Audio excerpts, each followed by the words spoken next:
guys, ngayon ituturo ko po sa inyo kung paano gumawa ng salo na laham. Ang gusto ng amo kong babae, hindi siya masabaw, gusto niya yung medyo malapot. Depende lang po sa inyo kung gusto niyo ng masabaw. Ito yung laham, karni, at syempre dapat maraming basal para malasa. At saka yan, gulay, kosa, carrot, tsaka patata. At yan, one packet. Depende po sa inyo kung mahilig kayo sa masyadong mapula. At yan po, hell haba, boxmat, garsen haba, lemon haba powder, lemon powder, and laurel. At ito po, siyempre, black pepper, curcum, 1 spoon.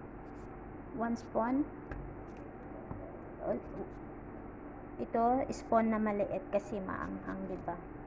Ito naman, red chili pepper, hindi siya maanghang kasi sili siya na malaki. Yan, kusbara powder, cumin powder. Ito naman, lemon powder. Ito yung buo. Ito naman siya powder. At garlic powder, gingerbread powder, loya. At ito, tomato, kamatis. Bine-blend na siya. Ganito dito bine-blend ng mga kamatis. Kung gusto nyo nang hihiwain lang, parang ganyan, it's up to you. Okay? So, mag-start na ako kasi 10:30 na. Ayan po. Meron na po siyang oil dehen. Huwag mo masyadong damihan. Depende kasi sa amo, merong ayaw nila ng masyadong mantika. Diba? So, tama lang. Painitin na natin bago ilagay ang sibuyas at saka karni, laham. So, mainit na ang mantika, kaya lagyan na natin yung basal o sibuyas.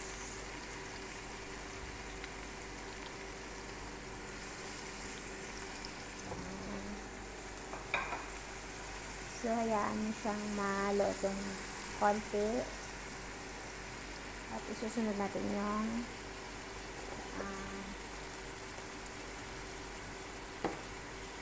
garlic at gingerbread. Tapos, laham at saka mga spicy.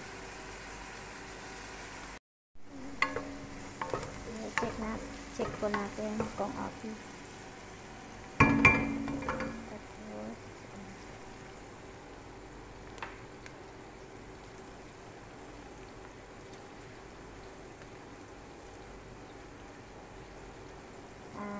Ito po yung garlic na bine-blender ko, yung fresh na garlic bine-blender ko na may kasama ng gingerbread. So yung mga hindi nagbe-blender, yun na lang yung nasa mga goti sa bottle. Kasi ayun, meron ako bine-blender yan. Then next,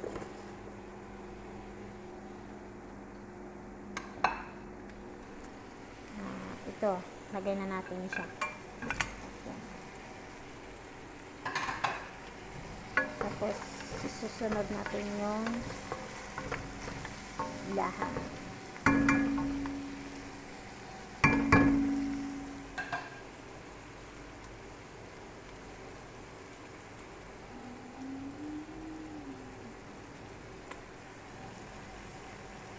Yan, sunod natin yung laham. Hirap. Ang hirap naman ito. Walang space. Ang hirap talaga maging kusinera. Kaya meron din ako. Separate din. Iba din yan kay madam pang diet niya. Dami-dami kong gagawin. Sa dalaga din, iba din ang luto niya. Ayaw niya ng laham. So, gagawa ako ng sa kanya rin. Ano, pagod kaya. Ang dami rin ang lutuin. So, ayan. Lagay ko na. At tatakpan na natin.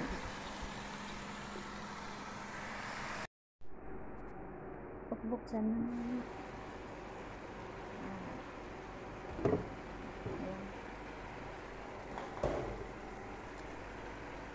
So, ilalagay ko na yung kamatis na blender. Kasi, kailangan ko rin ito.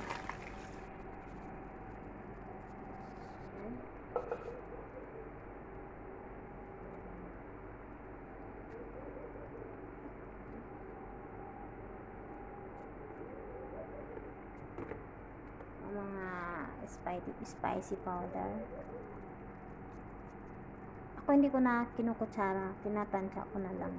Pero kutsarahin yung gusto nyo, yung malaking kutsara, pang tablespoon.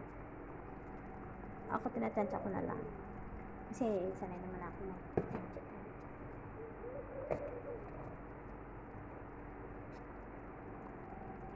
Turmeric, kurkum.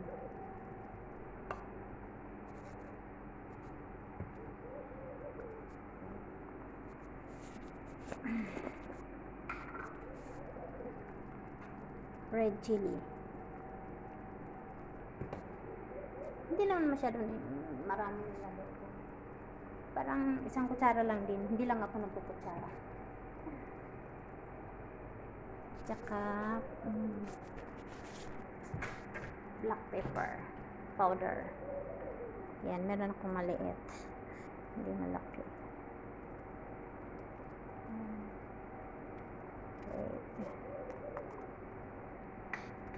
Natanggal pa.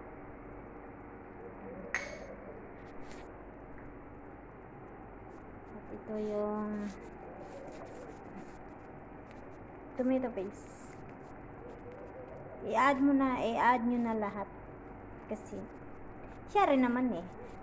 I-add nyo rin naman lahat ng spicy, diba? So, sinasabay-sabay ko na. Para pag kumulo, automatic na. Marami pa akong gagawin luto. Kaya, baka makalimutan ko. Double-double yung luto ko. Everyday. Oh.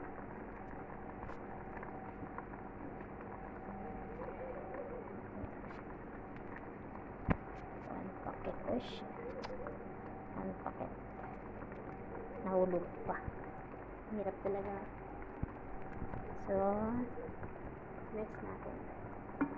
Pag medyo malambot na yung karne, laham, tsaka natin lagay yung gulay. Next muna natin, no? Okay. Titingnan ko natin. Checking. 1 hour na. 1 hour na nakalipas.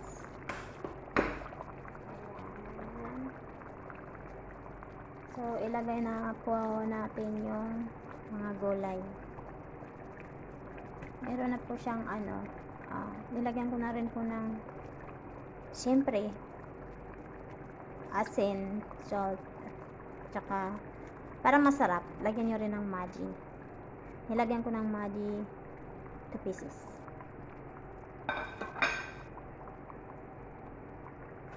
So, sa mga hindi pa po nakasubscribe ng my channel, Rose Max Vlog channel, please subscribe para po kayo maka-update sa mga bago kong video sa mga ibang recipe. Okay po. Meron siyang chicken, nilagay ko na lang din doon sa isang alaga kung hindi kumakain ng laham. So, mamaya tatanggalin ko to at i-oven ko.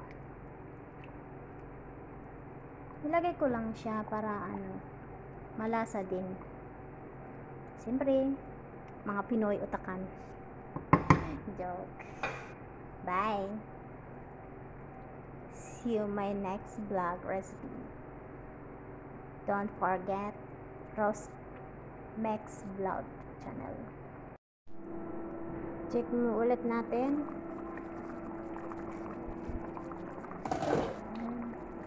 Kasi nilagyan ko rin siya ng